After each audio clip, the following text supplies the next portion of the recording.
Hey everybody, Marco here. Welcome to another pencil mark video. And I'm tripping over my words. This here is a part of the fifth playoff. Can you guess what type of playoff this is? This is region division.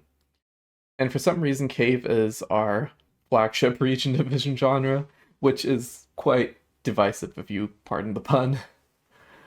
But yeah, Cave has been chosen as this unit's um, genre, which you had a single round dedicated to, which is not people's first. Cave is not people's first thought when you think of region division genres. But yeah, I guess you have divided into an inside and outside area. But what is Cave really? Is it a shading puzzle? Is it a loop puzzle because you make a loop with an inside and outside, like Bag or Corral, which is the other names it's known by? Is it region division puzzle? I think it's a scanning puzzle and should go in the Sudoku championship hot take. I'm just kidding, but this is a puzzle type I do have difficulties with because compared to the other types in the Logic Championship here, it's got a lot more large scale deductions with numbers that are further away. Anyways, Cave is going to be our first puzzle. Here, we've also got Araf, which is was a part of the second round. We had the second round which with a bunch of Philomnos and Arafs with holes in them. So you'd have to put the four puzzles in different orders on top of each other, and you could see clues or blank spaces or the table from those, and that's how you had some different interpretations of the clues. And our third championship was Pentominous with a bunch of different rule variations, which was fairly interesting. If you want to try a Pentominous with the rule variations, I've got a link to my write-up for the different genres here in the description, where I made a little Pentominous practice puzzle for myself and the folks on Team Germany. So you can try that out. It's a Pentominous plus Spiral Galaxies variant, and it had no letter givens. It only had circle givens. So it was I was pretty proud of myself for sort of predicting how the actual one in the finale would go. But yeah, the one in the playoff was just a vanilla Pentominous. So let's get to this one here. Cave. It's a fairly common genre, so I won't dwell too long on the rules. You have to shade some cells. Yeah, it's a shading genre. To have yourself an inside and outside area. And then each clue um, basically tells you how many cells, including itself, that clue could see going orthogonally. So for example, this would be a valid for clue if it's fenced off over here. It can see itself, one up, one to the left, one down. This one is going to be messy here. Because Cave often uses dotted grids, even though it built itself as a shading genre, I can't flood fill this, so I have to uh, do this weird scribble here. But yeah, this one's got a pretty nice 1, 2, 3, 4, 5, 6, 4, 5, 6, 7, 8, 9, and then 10s, 11s on the sides. It's got a pretty nice counting up pattern here. And usually, the thing about Cave is you can't have a checkerboard pattern. So this 2 here only has one way, I mean 2 ways where it can go. It has to go down or to the right. It can't go up or to the left. Yeah, I'm not going to dwell too long on the rules for Cave here. But basically checkerboard patterns are bad. That is one of the main deductions you need to know for Cave. This 2 here, it needs to go to the left or down, but if it goes to the left, it shades this cell because it can only see 1, and that is bad for this 5. So this 2 is going to go down.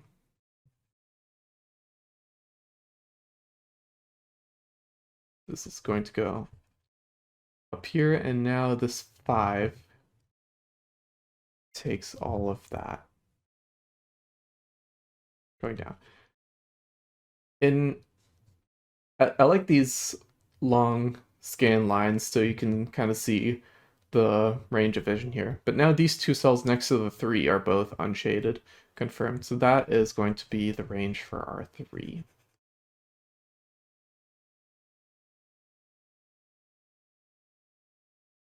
This 4 definitely takes 1 going to the left, then 2 which are down or to the right.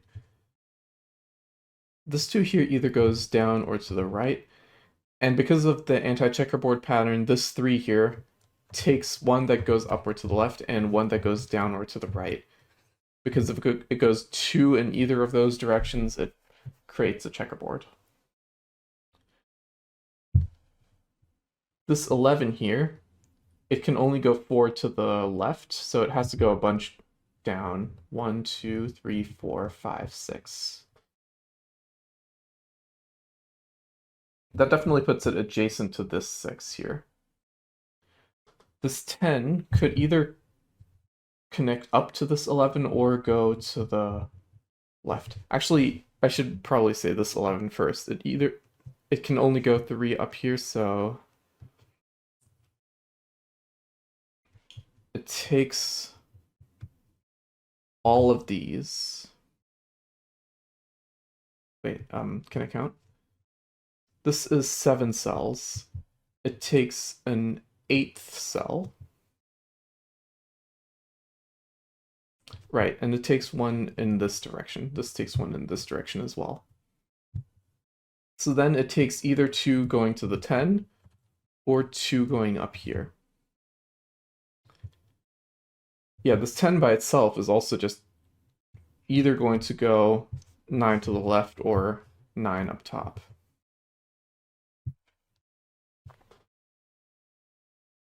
This also means any shaded cells in this area would need to exit this way, basically.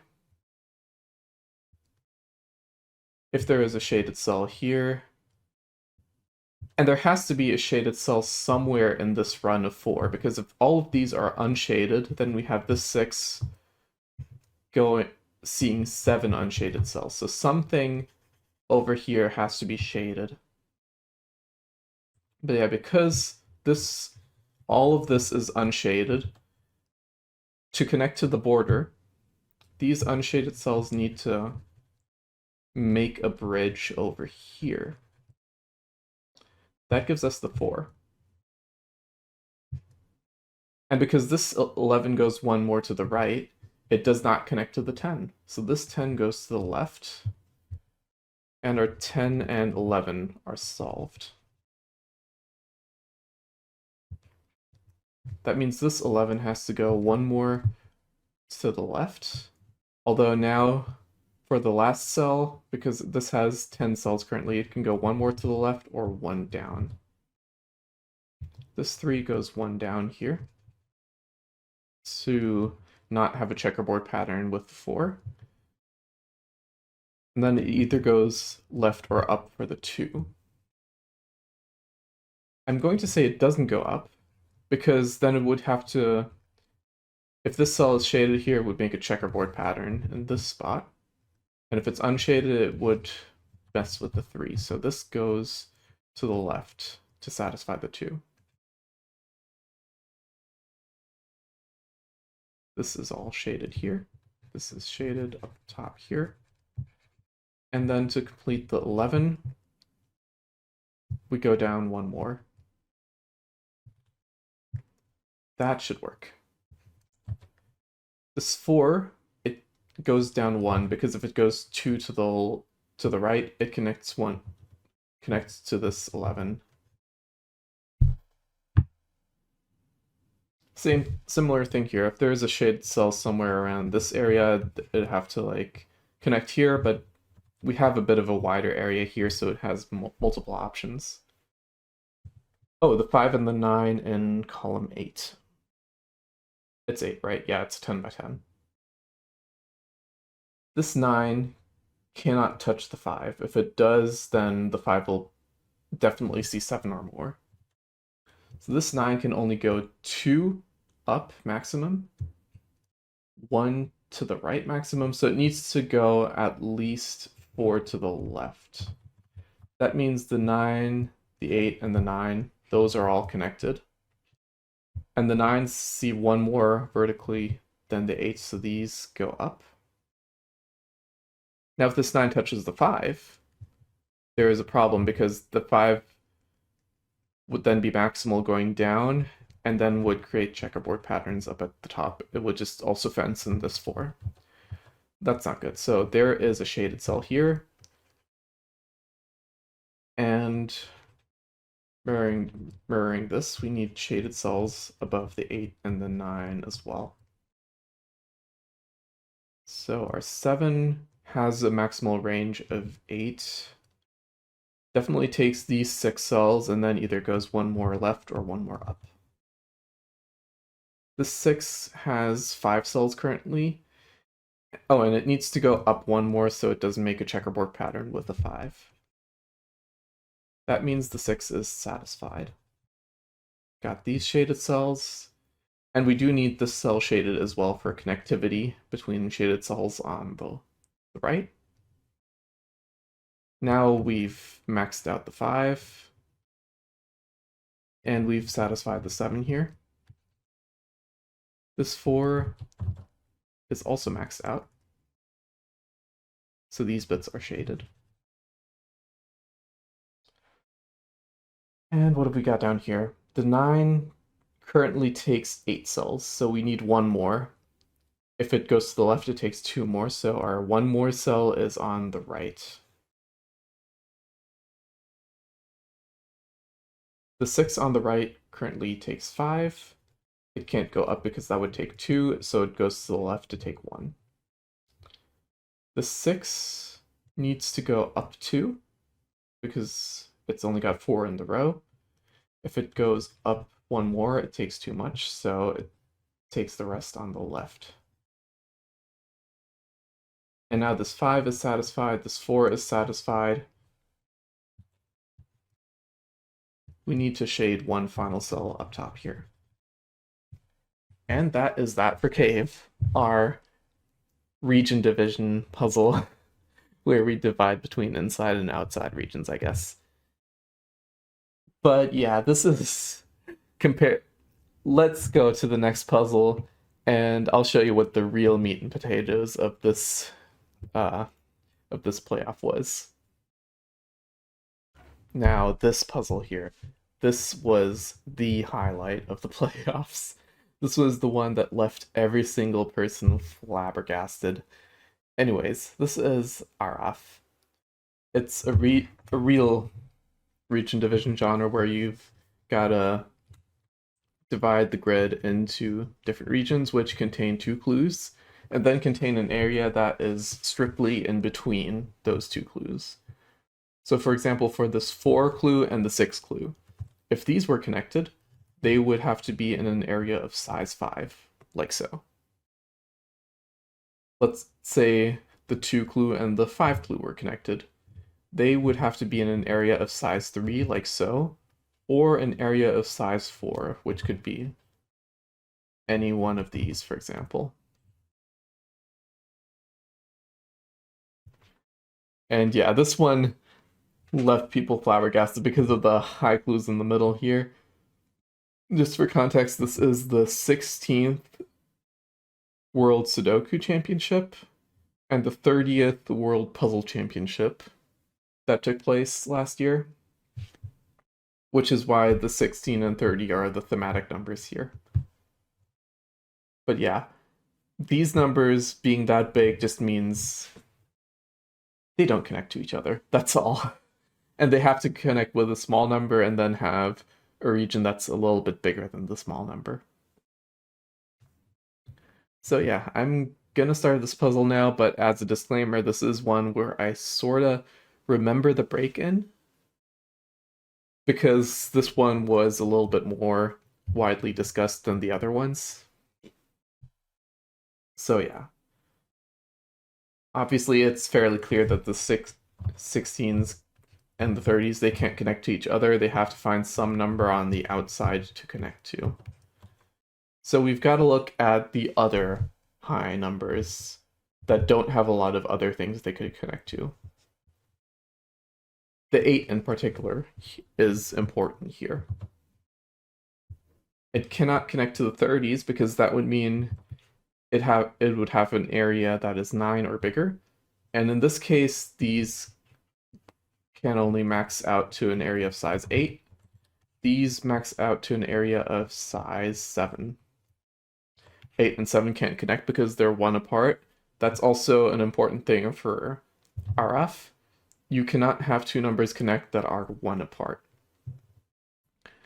And this 8 and the 6, they could connect just fine, but they would need an area of size 7. This is the max.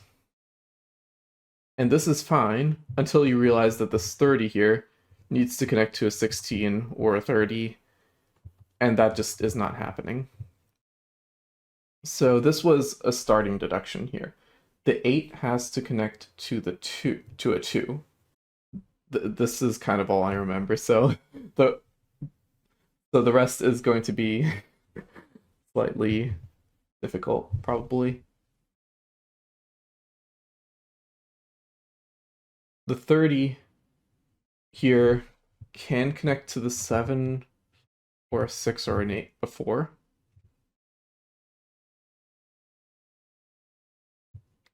But it can't connect to this 8 here.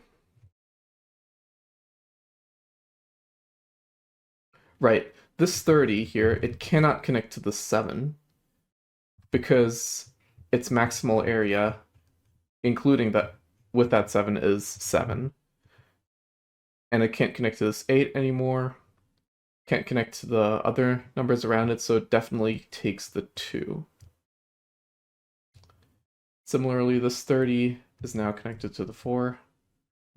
I'm gonna redo this real quick with different colors. I'm going to choose a green here to draw connections. Let's do a little bit of darker green. 8 definitely is connected to 2. This 30 is connected to 2. This 30 is connected to the 4. This 30 is connected to the 3. This 30 has to connect to the 1. This 30 has options. But yeah, let's draw borders in between these.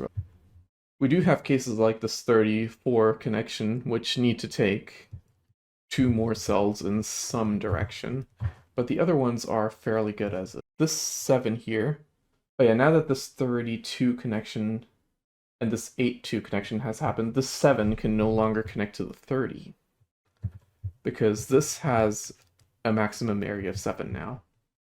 So the 7 connects to the 2.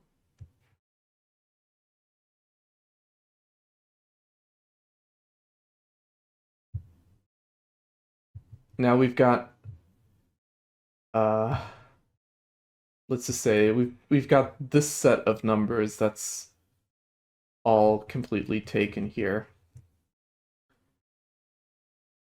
And then something we can see in the right side here is that this 3 and the 6, they have to connect because of parity. If this is sort of split up here, then there's 7 numbers in this bottom region, and they can't pair up. So the 3 and the 6, they pair up together.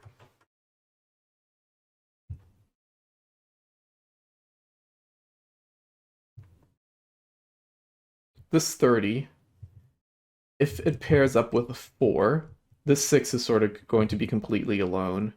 So the 30 needs to go with the 6, and that actually gives us this region here, because it's got to have a size of 7, and that is maximal. This 4 goes up, but we're not sure if it goes with the 16 or with the 2. With the 2 is fine. With the 16 is not fine because it has a maximal area of 4. So the 2 and the 16 do connect with an area of 3. That means the 16 goes to the 3 here. And we've got a similar chain to what we've got on the on the right side with the 30s, now with these numbers. Let's just draw the borders in between these real quick. And we do have a 6 as part of one of these.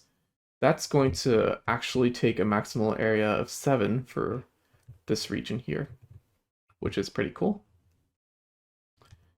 The 3 has to grow into a region of at least size 4. So that takes this left cell and this cell as well. This 5 goes up, it can't connect to the 4, it has to connect to the 2. 4 goes up. Right, and now this 4, it can't connect to this 5, so it has to connect to the 6. And it has an area of 5. So we've got this fenced off. This 4 being with the 1, that's fine. It's got an area of 3. That works. This 5 goes with the 3 or with this 3. But if it goes with this 3, then what does this 3 connect to? This 2, this 3, this 3, this 5, they're all taken. So this goes down into this S shape. And we have an area of 4 here. Actually, we can grow this one to the right side to make an area of 4 for this 316 region here. This 3 goes out and takes the 7. This 16, if the 16 takes the 1, then this 30 is isolated. So the 16 pairs with a 3, the 30 pairs with the 1, the 9 pairs with the 5. And this 9, 5, it's got an area of at least 6 and at most 6 up top. So that's what it takes. The 3, 7, it needs to go at least 4, and it can take 1 more here.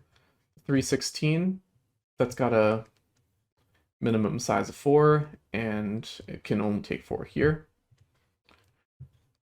1 and 30 is fenced off. The 3 and the 6, that needs 1 more. This 330 needs 1 more. Oh yeah, this 30 and the 4, those need 2 more, so those 3 regions are going to expand by 1. This 8 goes down. Now I'm going to say this 8 needs to connect to the 3, or rather, the 3 needs to connect to the 8, because the 3 can't connect to the 4, and if it connects to the 1, it's got a minimum area of 3, and that breaks the clues. So this 8 is going to connect to the 3. These are going to be fenced off so it doesn't take a 3rd clue, and it needs a minimum area of 4, so we go 1 more further down. Similar as with the 3, the 1 needs to connect to the 4. And it can't go out further or it breaks the clue. And then we have one final pair left here, the 5 and the 3. Those are going to have to make an area of 4, and that maximizes out the rest of this bottom corner. So there we have it. This mess of numbers actually resolved in a fairly nice manner, and I think this is my favorite of all the playoff puzzles, just because of how ridiculous it looks at the start, and how smoothly it actually comes together for a nice finish at the end. We've got one more left, our Pentominous puzzle. So let's get to that. And here we go. Our final puzzle of today is this Pentominous, which is it's the classic Pentominous rules. We have to divide the grid into 5-cell regions so that no 2 regions which are orthogonally adjacent have the same type of shape when rotated or reflected. So each region is a different pentomino, basically.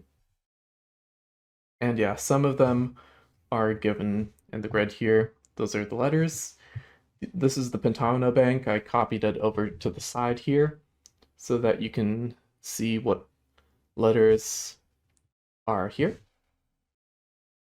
And yeah, let's go with this puzzle here.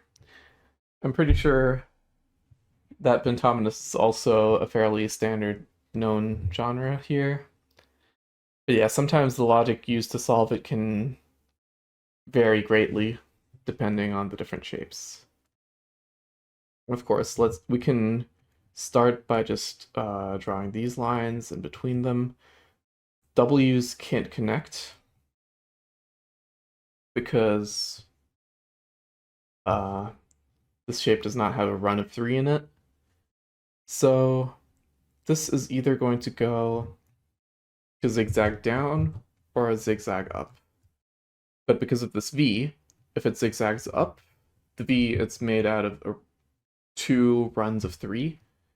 This would have to go up into this W. So that's not going to work. This V itself is going to go 2 to the left and then either 2 down or 2 up. Well, it's going to go 2 up because this W is going to go down. I guess another thing I noticed is in the competition, making these lines to separate the different regions takes up a lot more time, so a shorthand people have done for Pentominous specifically is to only do skeletons, which are the green lines that I'm doing here. It's possible to do the green lines only and then not do the red lines at all. But I am doing both just to make things a little bit neater here. So yeah, we have this little pocket here, which has to go out. We have this W, which now has to go down, and then either zigzag to the left or to the right. But if it zigzags to the left, we've got this little area here, which is inaccessible. So we go down to the right.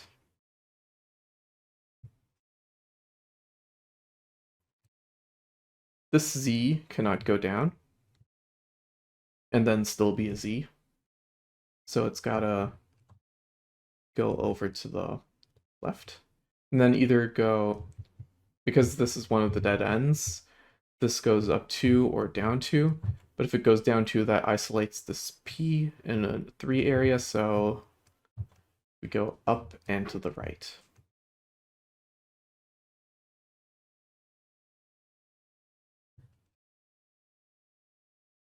That really only gives us one option for our N, which goes up and then connects with the other adjacent N, and then goes to the right and up to make the only possible N shape with those 2 cells.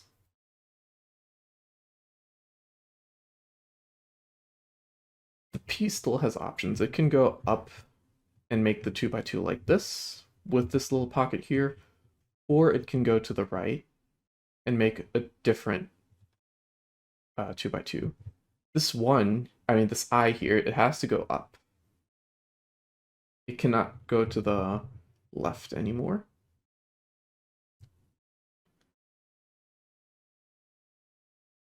And I guess a quick little trick here, if we have a 1 gap here, we can try to count groups of 5 down here. So for an example way of splitting this up would be like, I don't know, like so. This is obviously not going to actually work, but it just goes to show us for this thing here, we need to go 2 more cells into this area and 2 cells into that area. Similarly, I guess just trying to break it into 5s, that gives us this wall definitely needing to be there. So we can actually wall this off.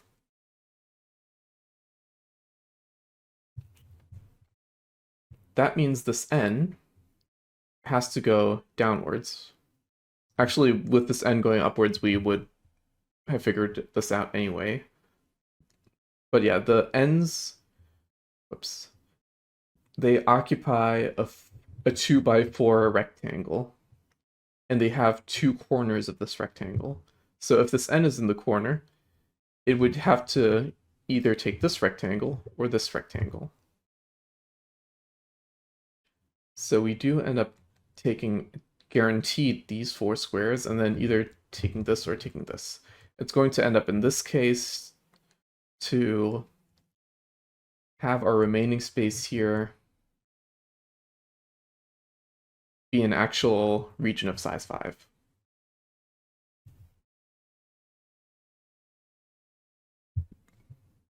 So over here we've got these three cells which are connected. I think we can rule out making a wall here, because that means it would have to go out here, and that puts two Z pentominoes next to each other. So this goes down. It can't go down one more, that makes another N. So this is walled, and it has to go up here to not make a singleton cell. So this is an F pentomino. This goes down. We said before that we had two options for the P. Well, I don't think we can take this option anymore because the remaining cells would make two L's. So we're going to do our first option, which was this.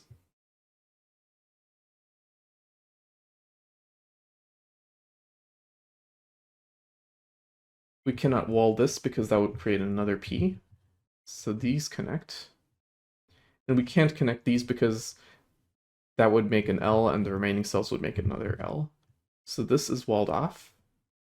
This makes an N and this makes an F. And that's fine because they do not connect to the other N or F above.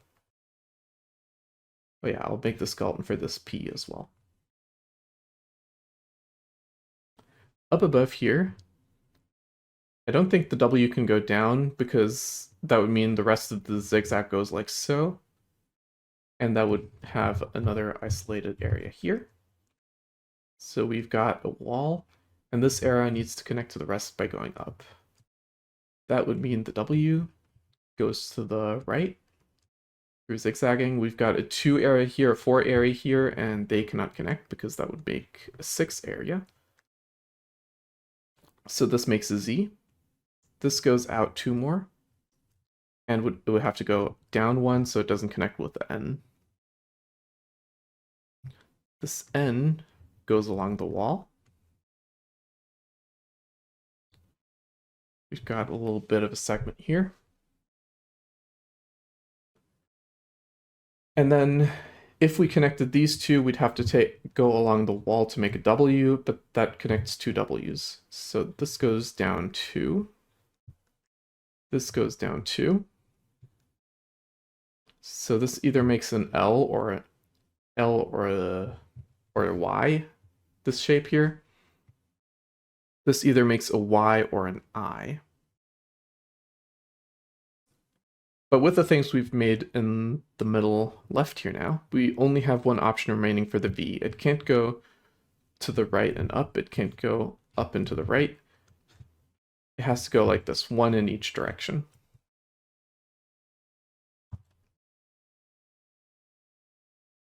And that pretty much just resolves everything else.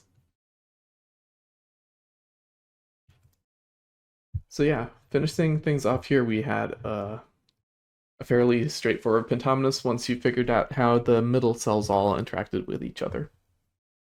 And that's it for the 15 different freely available published puzzles here from WPC 2023 from the playoffs. I hope you enjoyed watching here. Hope walking through these maybe gave you some insights into genres that you were less familiar with than you were at the start. And thanks for watching. And let me know if you want me to go in depth for any specific genre that I had in a video here. I've made some other videos with some genre deep dives where I go over a bunch of the highly rated puzzles in those genres and cover different types of deductions that may occur. And yeah, since I just did this, which I guess was a sampler of 15 genres, I could do more of a certain type. But yeah, next time around, I think this year, I probably can't invest as much time into this, so I will still be trying for the German Puzzle Championship. I don't know if I can make the World Puzzle Championship again because I don't know if I have the money to go to China. But I definitely want to do good in the German championships this year. So yeah, I'm still going to be puzzle solving. I don't know how active I'll be on this channel, but I'll try. But yeah, thanks for stopping by. I'll cut this off now lest I ramble on for longer.